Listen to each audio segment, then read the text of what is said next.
Hello, everyone. This is Dr. Angela Byrd-Wright, Division Equity Leader for Hampton City Schools.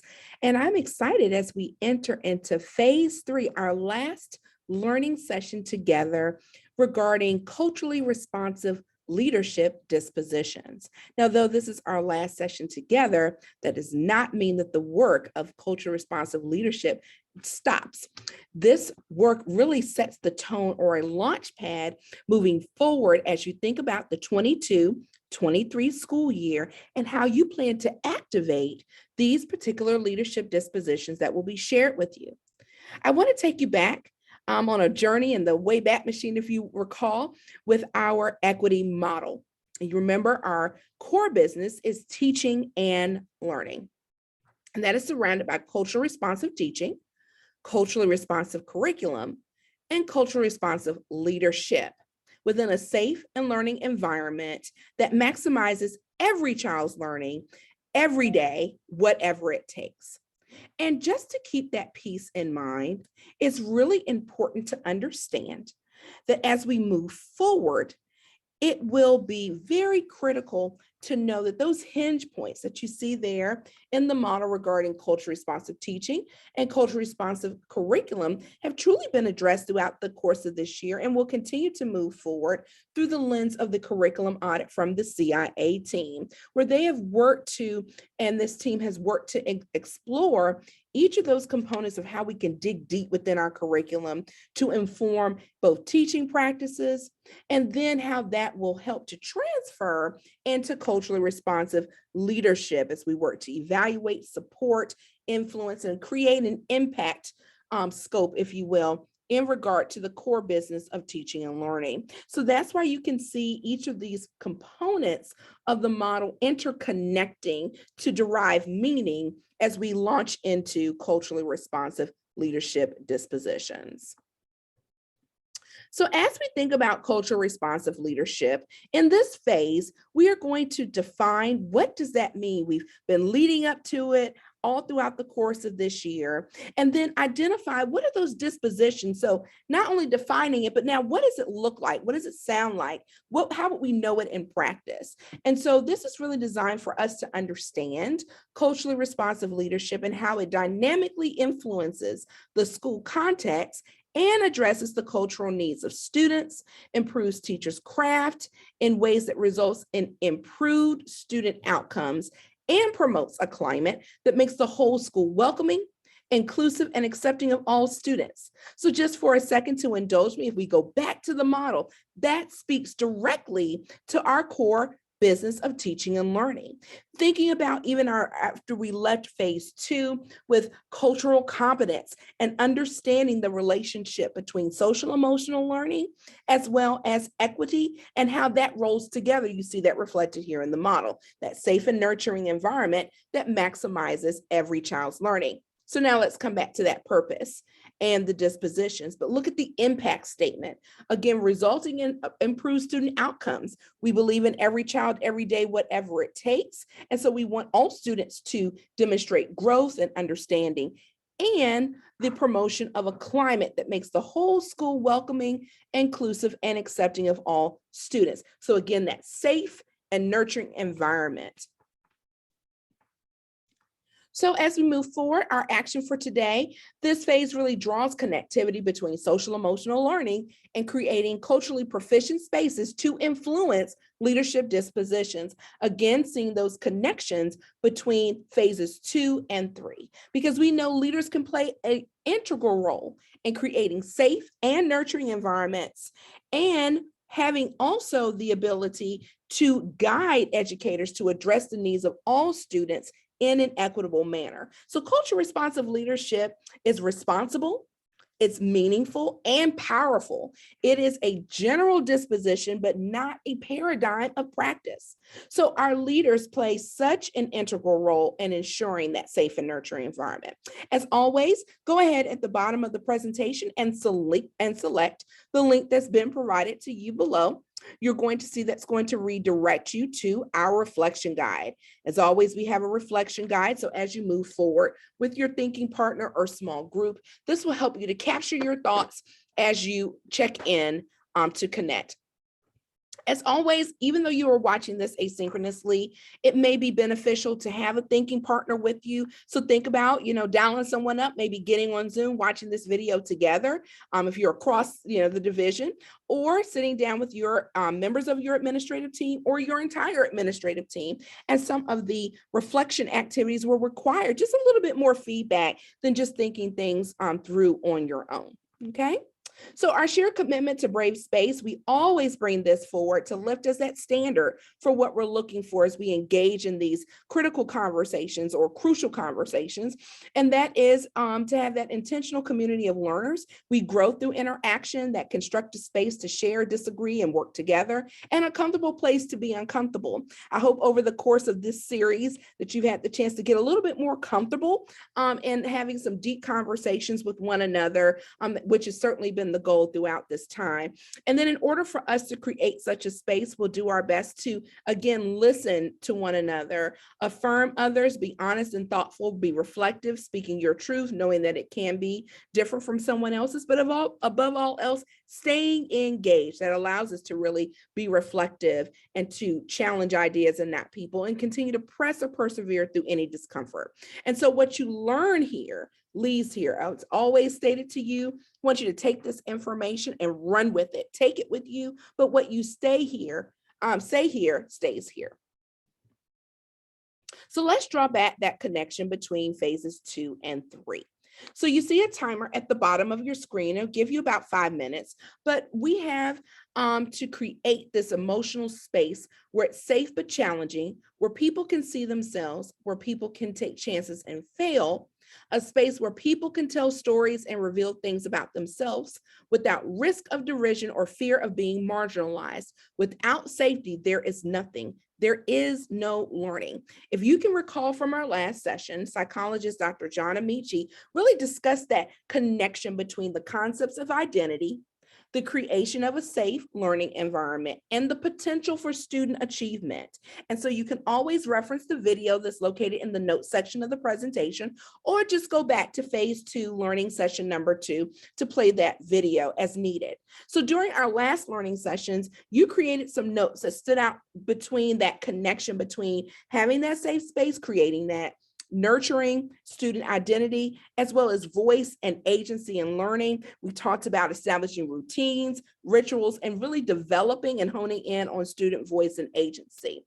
So for the next 5 minutes, with your timer there, you want to think about what about this statement resonated with you. So I just read it aloud to you. Take a moment or two again to internalize what was being shared with you. If you do need to go back to the previous learning session just to rewatch that video, it's located in the Equity Google Classroom. You certainly can do that, or linked if you come out of presentation mode in the presentation slide deck notes. So feel free to do that as well if you need to go back and look at that video. You will see where you can place your reflections here. Again, the code has been provided to you, and we're doing the reflect and connect activity phases 2 to phase 3 at this time. So this will be a great time right now to pause the video and to start your timer so that we can come back together in just a moment.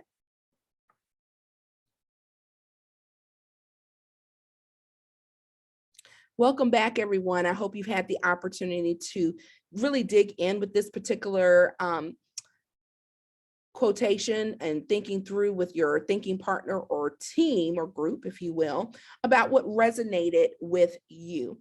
And so now we're going to delve a little bit farther to make those connections. So as we go through and look at social emotional learning connectivity. As you know, during each of these phases, we want to continue to make those connections and not think of each of these learning sessions as kind of fragments or stagnant points, if you will, but really drawing that through line, and you'll see that connection a little bit later in this particular presentation between phases 1, 2, and 3. So as we think back to our conversation in regards to culturally proficient spaces, these are defined as environments where all students, educators, and families feel supported. That sense of belonging. You may have recalled Dr. Amici talking about that in the video, and he referenced that in the quote that you just unpacked with your team or on your own. And this is done regardless of race, ethnicity, gender, sexual orientation, identity, learning preferences, socioeconomic status, or education. So I want you to think for just a moment as you look at the 8 components of a culturally proficient space: mutual respect, intentional use of spacing, a culture of questioning, thoughtful silence, student discourse, connections, variety of expressions, and space for diverse viewpoints. You're also going to see a purple puzzle piece at the bottom right of your screen. What I'd like you to do now is to go ahead and select that purple puzzle piece. And once you do that, you're going to see the article that I'd like you to engage in and read through, and to engage in a jigsaw. So you're going to select the puzzle piece at the bottom right, and then assign yourself a number. If you're with your thinking partner, you may say, I'm going to take all the odd numbers and you take the even numbers we're going to read through. If you're in a small group, then assign a number to each person in the group and to read through each of those components. You'll see here on your jigsaw in your reflection guide, you'll select the link above. The jigsaw link will take you directly to the article, and then just unpack your learning about the number that you decided to select, just to read through and what resonated with you as you go through this particular article. So take a little bit of notes for yourself. This will be a great time now to pause the video, and then we'll come back to the next component of the social emotional learning connectivity activity.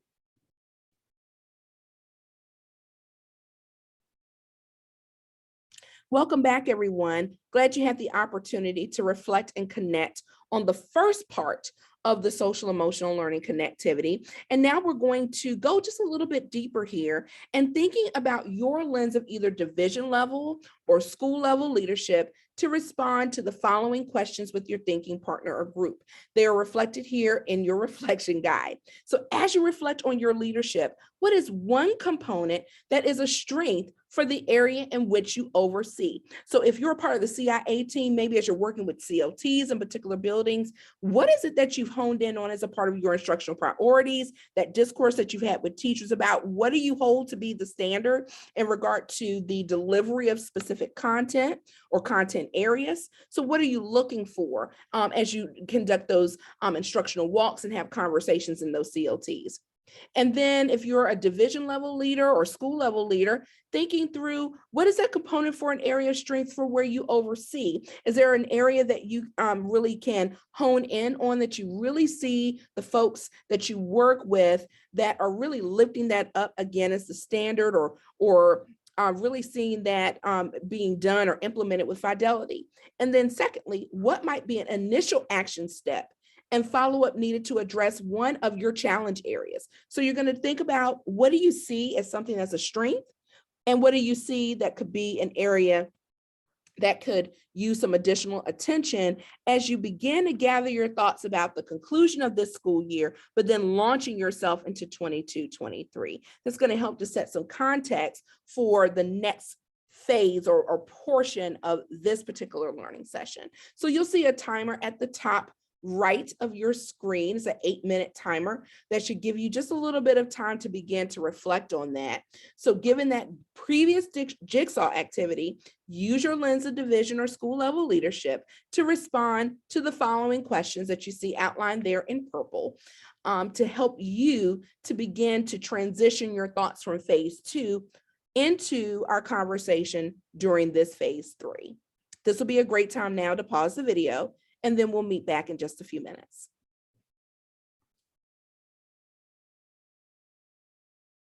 Welcome back, everyone.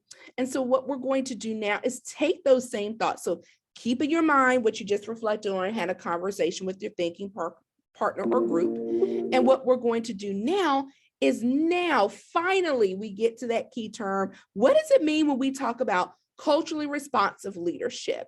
And you're going to see those 4 words that we've spoken at length about throughout the course of this year.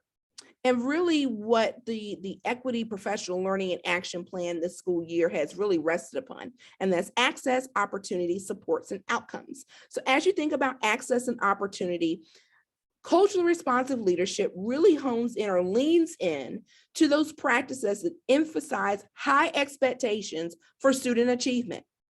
They represent, affirm, and validate the served community, so knowing who we serve, within the curriculum, and work to develop a critical consciousness. That's a key term and understanding that we've talked about before, among both students and staff to challenge inequities and barriers to learning and success. Because see, when we analyze access and who has opportunity, now we're able to come in behind that and think about the structures and systems when we talk about supports and outcomes. Because without access and opportunities, we're not able to identify what supports are needed. We're not able to identify who needs the support, when we need to leverage it, so that we can get the outcomes of high student achievement and growth and development. So culture responsive leadership really creates inclusivity within the organizational structures and systems. So you might be wondering, well, that's why we went through those particular phases when we talked about pre-competence and onboarding during phase 1, then moving into cultural competence and really thinking about those leverage points of social emotional learning and creating a safe and nurturing environment, engaging in a curriculum audit, because now we have a firmer understanding of how we can create that even deeper inclusive organizational structure and system that supports our core business of teaching and learning for every child, every day, whatever it takes.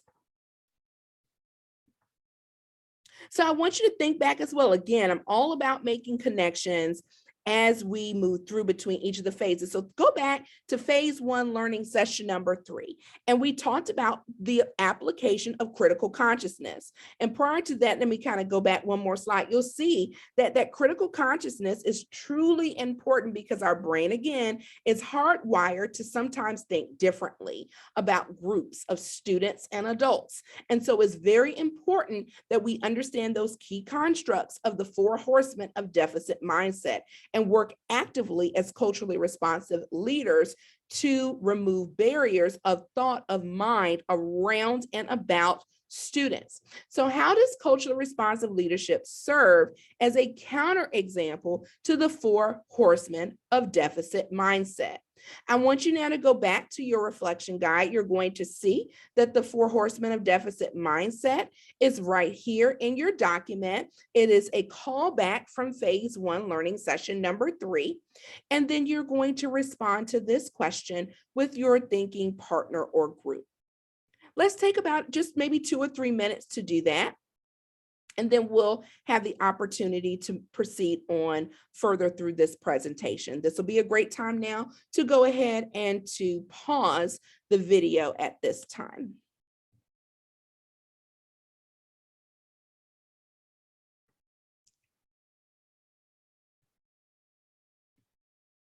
Welcome back, everyone. We're going to keep pressing forward in regard to the key understanding of cultural competence and its continuum. So again, that language of equity is very important. And so as a culturally responsive leader, you must be aware really of the range of behaviors or beliefs that either others in your building or area of oversight, if you will, may hold. So at one end of the spectrum, you're going to see conflict and blame.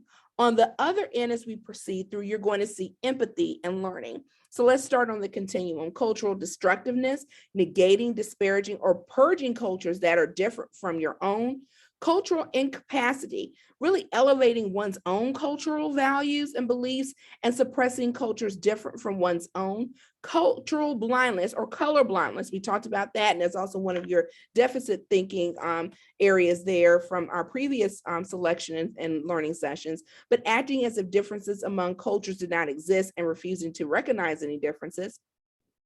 Here we go. Now this should look familiar to you. Cultural pre-competence that reminds you or should harken back to phase 1, the recognition that lack of knowledge, experience, and understanding of other cultures limits your ability to effectively interact with them. So taking that purposeful stance of learning more. Proficiency, honoring the differences among cultures and viewing diversity as a benefit, interacting respectfully amongst a variety of cultural groups.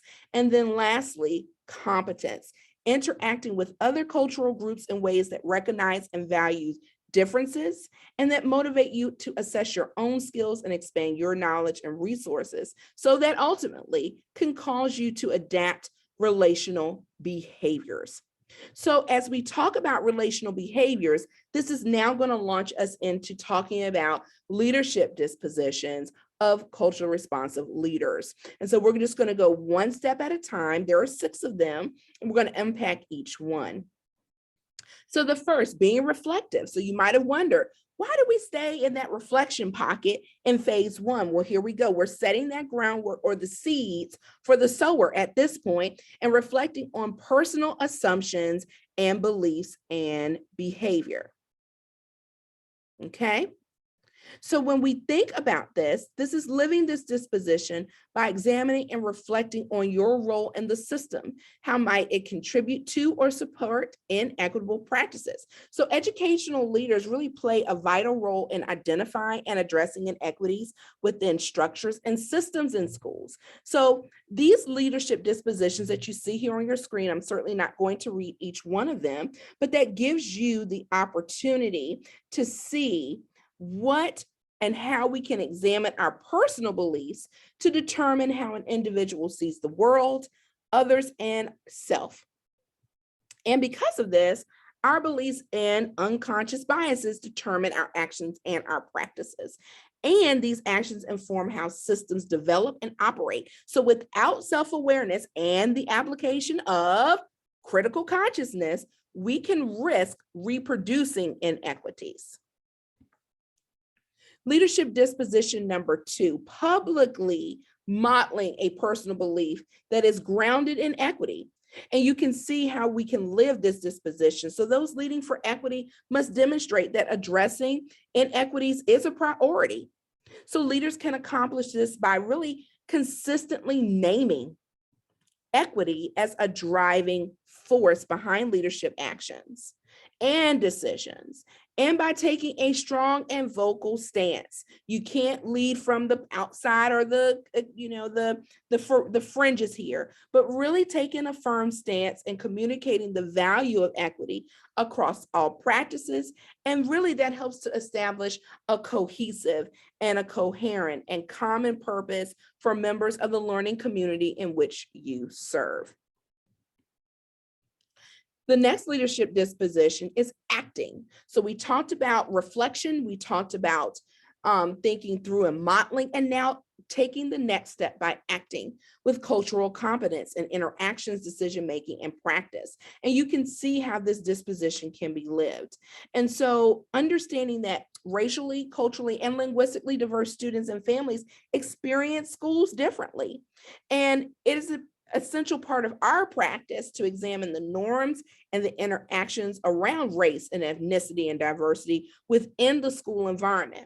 So leaders really have to model culturally responsive practices using communication of high expectations for all students and the adults in which they serve, and designing and unpacking curriculum that incorporates students' backgrounds, languages, and learning styles. So when you think back as the CIA team, we took the opportunity to make that as one of our key features of focus, and that is representation, validation, and affirmation. For students to see themselves within the curriculum, for adults as they're teaching, they can see themselves and their students through the work as they are engaging and students in understanding the content in which they are teaching. The next leadership disposition you'll see is purposely building the capacity of others to identify and disrupt inequities. So the dispositions can be lived by the following bullets that you see there on your screen. But educational equity work can happen in isolation. I often say if you're doing it by yourself, you're doing it wrong. So a collaborative effort has to be made between staff to understand and believe that equity concerns are not someone else's job. People have to understand that we all have to own it. And so to ensure members of the learning community both understand and invest in addressing issues of equity and inclusion, leaders have to build the capacity of others through collaborative dialogue, discourse, and professional learning opportunities. The next leadership disposition is confronting and altering institutional biases of student marginalization, deficit mindsets, and low expectations associated with minoritized populations. If you recall, this is why we talked about in learning session 3 of phase 1 about critical consciousness and confronting those 4 horsemen of deficit mindsets. So if schools are to evolve, then the organizational structure of schools has to be transformative. We talked about that transformative environment in phase 2 with Heather Peterson, our director of culture and climate. And to do this, leaders must review and implement with fidelity those policies, practices, and structures, and remove those barriers that can disadvantage some students while others are privileged and be able to move forward on the base of either race or ethnicity, gender, ability, sexual orientation, or other characteristics. So it's very critical to not only to reflect, to model, to act, but then also build up the capacity of others while also confronting and making a concerted effort to ensure that barriers are removed. Again, examining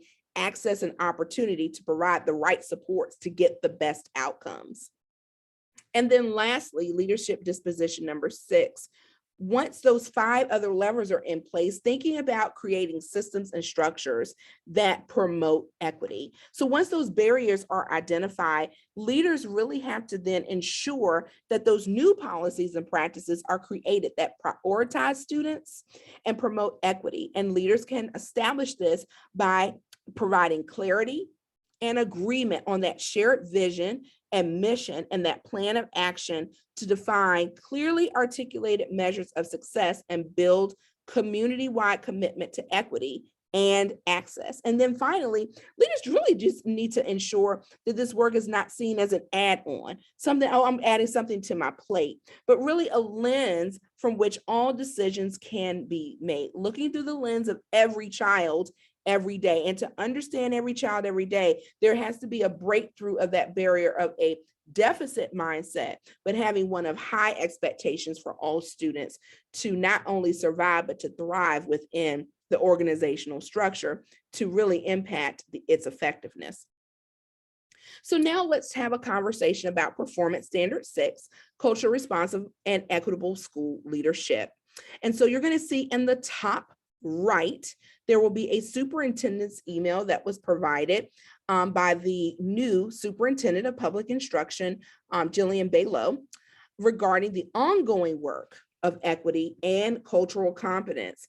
As you can recall in previous conversation, this work is codified in the Code of Virginia, that is in section 22.1-298.7. So I want you to take a few moments to not only read the superintendent's memo with your thinking partner or group, but then you have the opportunity to see that the expectation does not just lie with teachers, but the expectation is in the form for all of our leaders, as well as at the division level and even at the level of superintendent. So as you go through to understand this evaluative process and how each layer or each level, if you will, of schools, when you think about our teachers, well, to evaluate teachers effectively, one must understand, what does it mean when we talk about culture responsive leadership?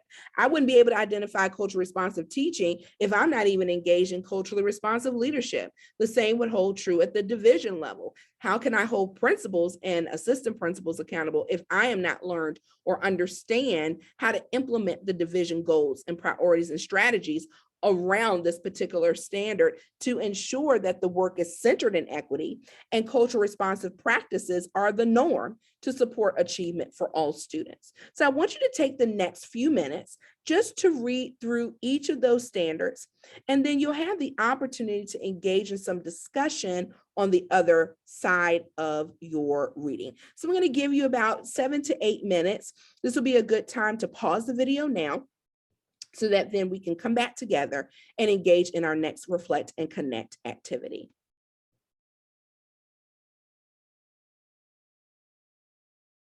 Welcome back, everyone. So I hope you've had the opportunity now to not only read the superintendent's memo expectations, but also that for teachers, for principals or assistant principals, administrative teams, if you will, and at the division level in regard to Standard 6, culturally responsive, and equitable school leadership. So here's the through line. I told you we'd come back to that word a little bit later in our time together. And so here we have landed. And so given those expectations for standard 6 at all levels, I want you to take the time to discuss the following with your thinking partner or group if you're on your own, just to think this through. What are some similarities and differences that you notice? And what within this standard stands out to you? Because here's our key question. What is that through line that you see reflected in this standard and the dispositions of culturally responsive leadership? You're going to notice here on your reflection guide, those questions have been provided to you. And so you want to take the opportunity now with our Reflect and Connect exercise, which is called Through Line, to go through and look at each one. You'll see again, if you need to go back and look, that each of those guidelines have been provided to you. This will be a good time now to pause the video, and we will meet back in just a moment.